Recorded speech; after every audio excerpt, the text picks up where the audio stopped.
Bueno, digamos que por tres razones fundamentales, Saquito. La primera razón, tú tienes que tener los medios para poder comprar esas vacunas. Entonces, el punto de partida es, Israel se ha transformado en una startup nation y una potencia económica regional, en donde un israelí promedio está recibiendo de sueldo promedio, algunos mucho más, otros menos, $46.000 anuales. Y el PBI nacional es 370.000 billones de dólares.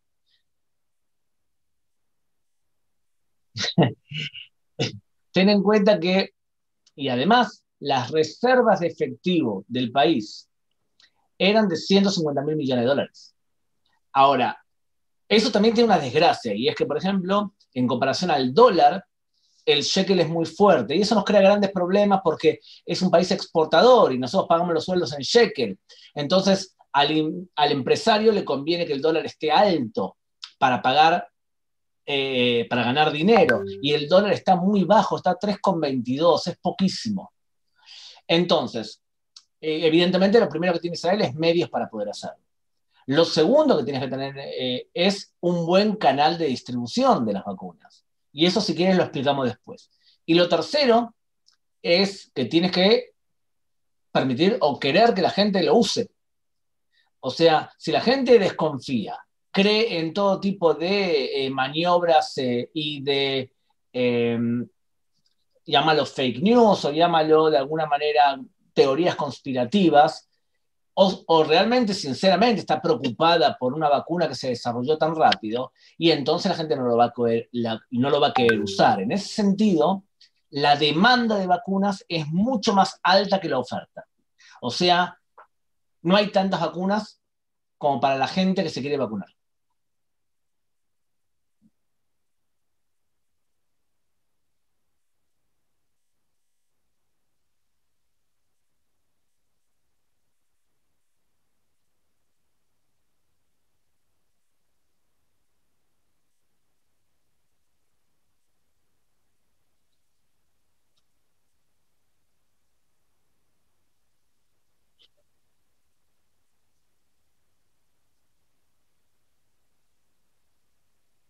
Bueno, las premisas son: toda persona mayor de 60 años. Primero.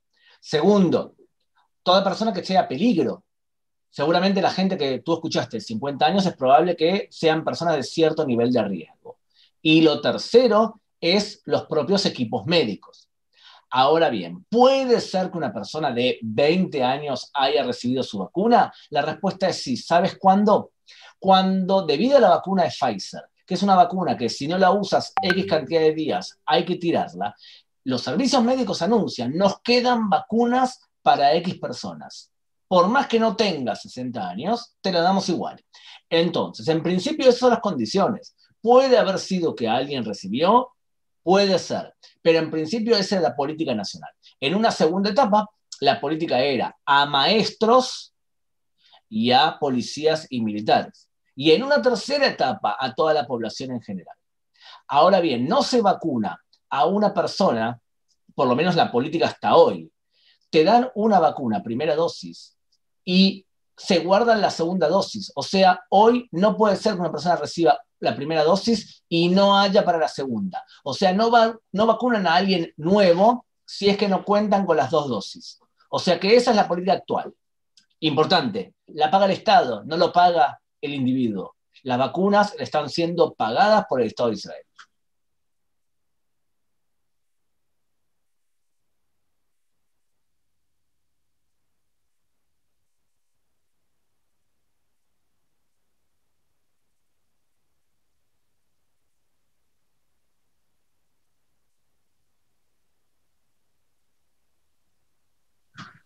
No, de ninguna manera. Todo ciudadano israelí, sea judío, musulmán, cristiano, bahá'í, sea druso, todo ciudadano israelí está invitado a vacunarse según los parámetros que acabo de decir ahora. Es cierto que la población árabe israelí es un poco más desconfiada de la vacuna y en porcentaje se han vacunado menos. Pero cualquier habitante, de hecho, el habitante 1 millón que se vacunó fue un musulmán de el Fajem que encima había estado en prisión por asesinato. O sea que, y el primer ministro sacó una foto con él, sabiendo o no sabiendo, no importa. Ahora bien, la acusación en general que se hace es ¿por qué Israel no vacuna a los palestinos? O no vacuna a Franja de Gaza. Y el punto de partida es, una persona que odia a Israel no necesita grandes excusas para odiar a Israel. Primero odia y después busca el justificativo. O sea, primero tengo un prejuicio con respecto a los judíos o con respecto al país de los judíos, Israel, y después busco un justificativo para decir cuál. Entonces ustedes van a escuchar, quizás, entre algunos incluso mexicanos que van a decir, Israel debe vacunar a los palestinos o por qué no vacunar a los palestinos. Y la respuesta es doble. Primero, en la Franja de Gaza, que vive aproximadamente 1.800.000 personas, Israel no tiene ningún tipo de relación con la Franja de Gaza. Significa, no hay ningún civil, ningún militar en la Franja de Gaza. Y encima nos lanzan cohetes de la Franja de Gaza. Por tanto, es ridículo que Israel tenga que hacer responsabilidad, a menos que tú estés de acuerdo, que es obligación, por ejemplo, de López Obrador, presidente de México, vacunar a todos los habitantes de Corea. El día que López Obrador deba vacunar a todos de Corea, Israel va a tener que deber vacunar a toda la Franja de Gaza. Es la misma relación. Lo segundo es qué sucede en Cisjordania. De acuerdo con los acuerdos de Oslo B, firmados en el año 1995, todos los temas civiles y sanitarios son responsabilidad de la autoridad palestina en todo territorio que esté bajo dominio de la autoridad palestina, o sea, territorios A y B. En esos territorios es la autoridad palestina responsable. Y no solamente eso, la autoridad palestina tampoco quiere que Israel vacune. Ellos han negociado sus propias medicinas y su propia ayuda para poder curar a la población. No significa que cuando Israel no termine de vacunar a los israelíes, no ayuda a los palestinos a vacunarse. Pero rige el mismo principio. El día que México esté obligada a vacunar a Tanganica, también Israel va a tener que vacunar a otro país. La autoridad palestina es en ese sentido un país autónomo desde el punto de vista de salud y por lo tanto es responsabilidad de la autoridad palestina pagarle las vacunas o bien cobrarle las vacunas a los ciudadanos de la autoridad palestina.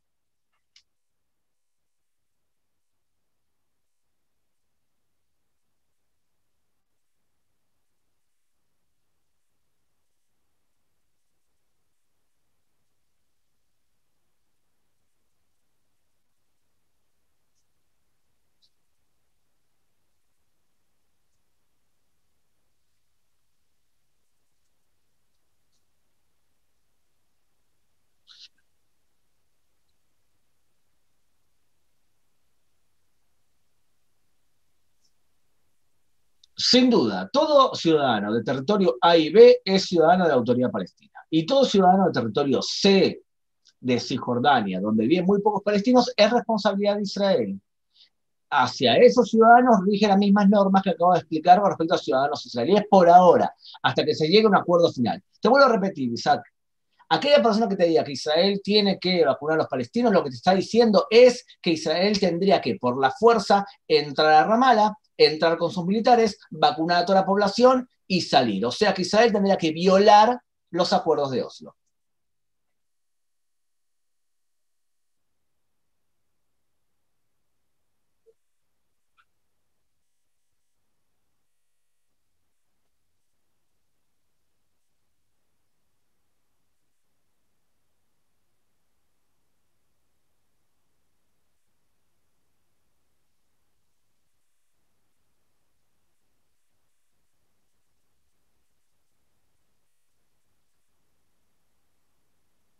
Bueno, el índice de enfermedad, de contagio en la minoría, en una población que es aproximadamente entre el 10 y el 15% de la población, es alto, es más alto que entre los no ortodoxos. Pero también hay condicionantes. Por ejemplo, vive mucha gente en una casa pequeña en general y buena parte del tiempo las yeshivot o los kolen, las escuelas, sirven para lugar que también sirven también para contagio.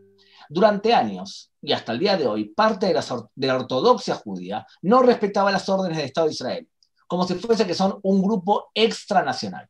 Pero ten en cuenta que hay dos cosas. La primera, que muchos rabinos han dicho que vacunarse es una mitzvah. Muchos rabinos principales. ¿Eh? Y lo segundo,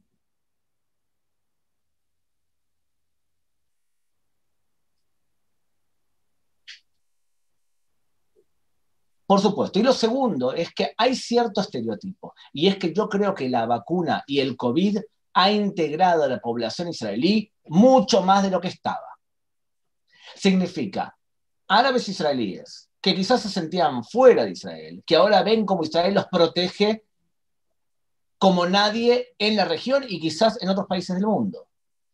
No, tanto es así, Isaac, que el primer ministro de Israel declaró internamente en su partido que él cree que puede conseguir 2 diputados de votos de árabes israelíes y que está sopesando en la lista del Likud, del partido de derecha, dar una banca asegurada a un representante de la minoría árabe, Isaac.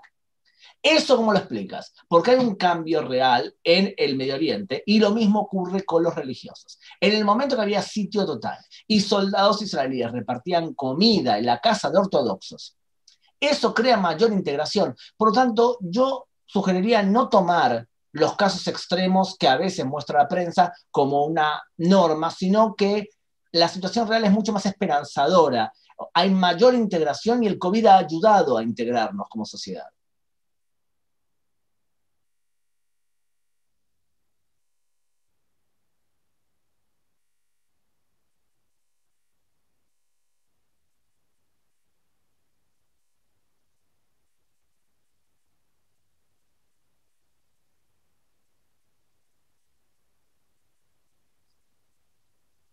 Todo israelí, y todo no israelí, que está en territorio israelí y que cumple las condiciones que te dije al principio, más de 60 personas arriba, puede vacunarse, incluso trabajadores ilegales que están en Israel. También pueden vacunarse por un tema no solamente humanístico, sino también por un tema de contagio. Hay que reducir el contagio, entonces la norma es para todos. Tanto es así que embajadores extranjeros se han vacunado en Israel. Que quede bien claro. Bueno, el tema es que están por anunciar seguramente que el país queda cerrado durante por lo menos 2 semanas, o sea que tengan en cuenta eso. Ahora, quiero decirte algo más con respecto a la distribución, que te lo dije por arriba. Eh, Imagínate que tú, en Diario Judío, logras juntar $10.000 por mes de ganancia. Imaginémonos, ¿está bien? Muy bien.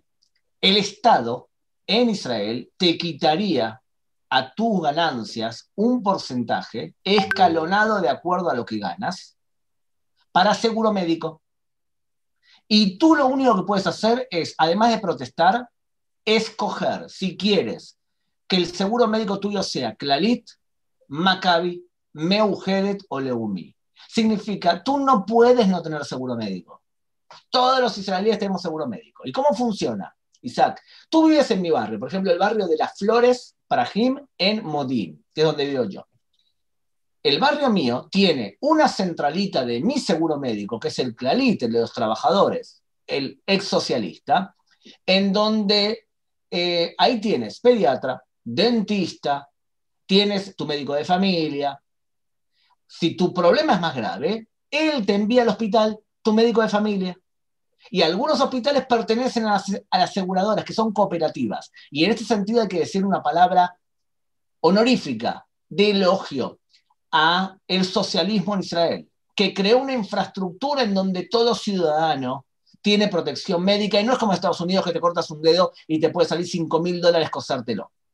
Todo ciudadano tiene ese seguro médico. Para darte un ejemplo, tuve que operar a mi hijo Eitan de una hernia y de amígdalas y convencimos a la aseguradora de dormirlo una sola vez y operarlo las dos cosas a la vez. Y el costo de la operación nos salió 38 shekel, $13 en timbres postales para poder operarlo. Eso fue lo que nos salió en el Hospital Adasa de Jerusalén. Entonces, ¿por qué te cuento todo esto? Porque si yo me quiero vacunar, tú vas al médico tuyo de familia de Clalit o donde te digan, y ahí te vacunan. Ellos saben tu historia médica, ellos saben dónde estás viviendo, ellos saben tu nombre a veces. Significa eso que el sistema de distribución es tan desarrollado porque el sistema médico es desarrollado y por lo tanto es muy fácil vacunar a una población con este sistema y una población tan pequeña, 21.000 kilómetros cuadrados para 9 millones de personas, es fácil. O sea que la forma de distribuirlo es fácil, lo que es difícil es conseguir las vacunas para todos.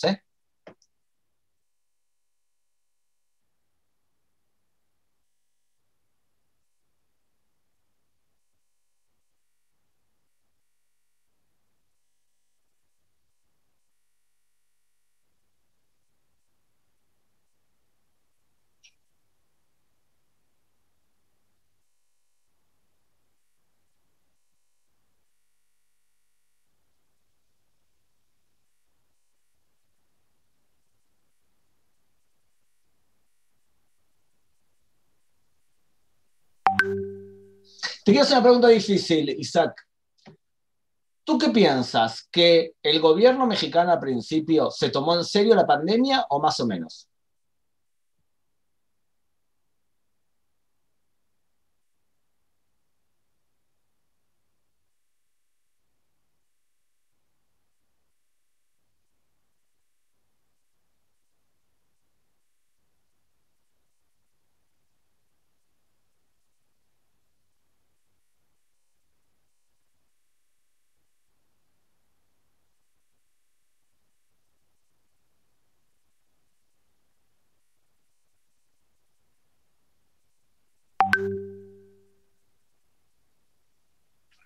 Muy bien. ¿Sabes qué? Yo te voy a decir lo siguiente.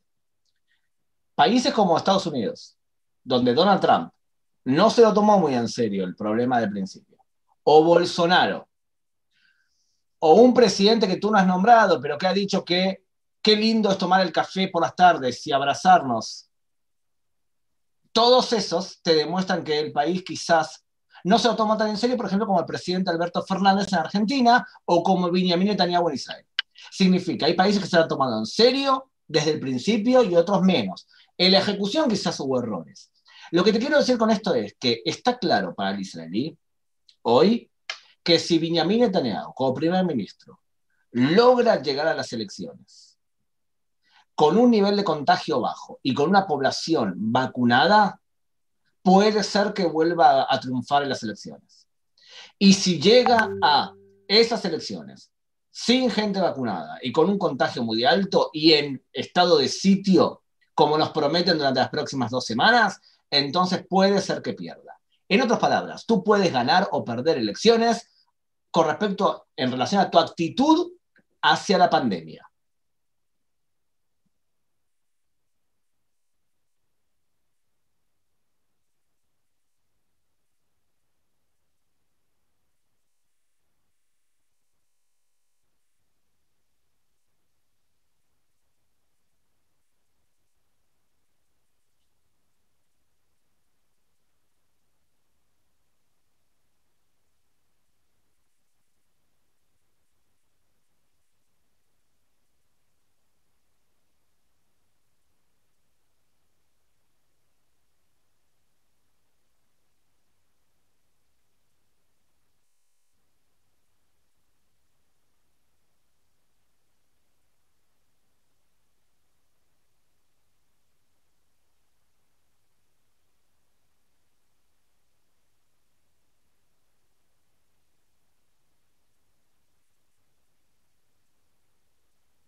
Sin duda, y evidentemente es mucho más simple para Israel hacer lo que está ejecutando por todo lo que tú has nombrado también. Pero hay un factor también fundamental, y es que durante la guerra de independencia, que fue una guerra traumática para nosotros, murieron en combate 6.000 personas, que era el 1% de la población. Hasta ahora ha muerto 3.450 israelíes por la pandemia. Para nosotros ese tema es un trauma. Cada individuo es un rey, sea árabe, palestino o israelí, sea cristiano, sea judío, no importa. Nosotros, como pueblo, no nos podemos permitir que nuestras personas fallezcan por una enfermedad sin hacer todo lo necesario para poder salvarlas. Por lo tanto, si alguien viene y te dice, los israelíes tienen más vacunas que los demás porque han pagado mucho más, como escuché a algunos decir, ¿saben qué? Sí, estamos dispuestos a pagar más dinero para proteger a cada uno de nuestros ciudadanos y a cada uno de nuestros vecinos, si Dios quiere, porque lo vale. El mundo se hace un ticún, una corrección del mundo a través de cada individuo. Por lo tanto, sí, vale la pena. Y vale la pena lo que estamos haciendo y vale la pena el esfuerzo. Economía, bien, ya tendremos tiempo de mejorar nuestra situación porque creemos que nuestra economía es fuerte. Tenemos, la palabra es, hoy tenemos esperanza. Somos un pueblo que hoy tiene esperanza.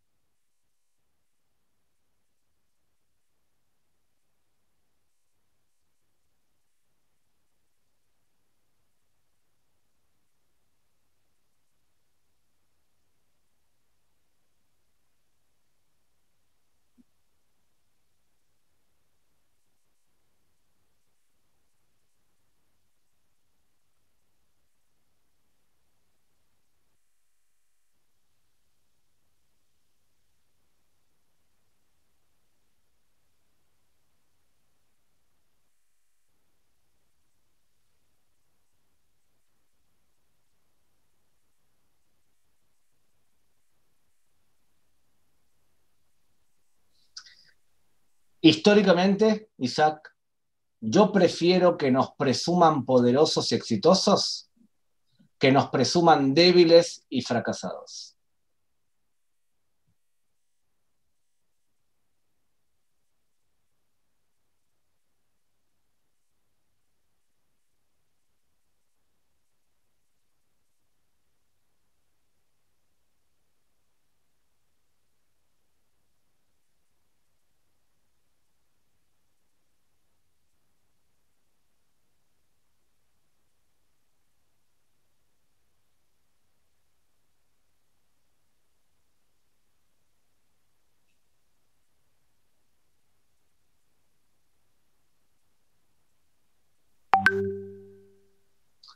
Un abrazo grande, Isaac. Que solamente tengamos salud.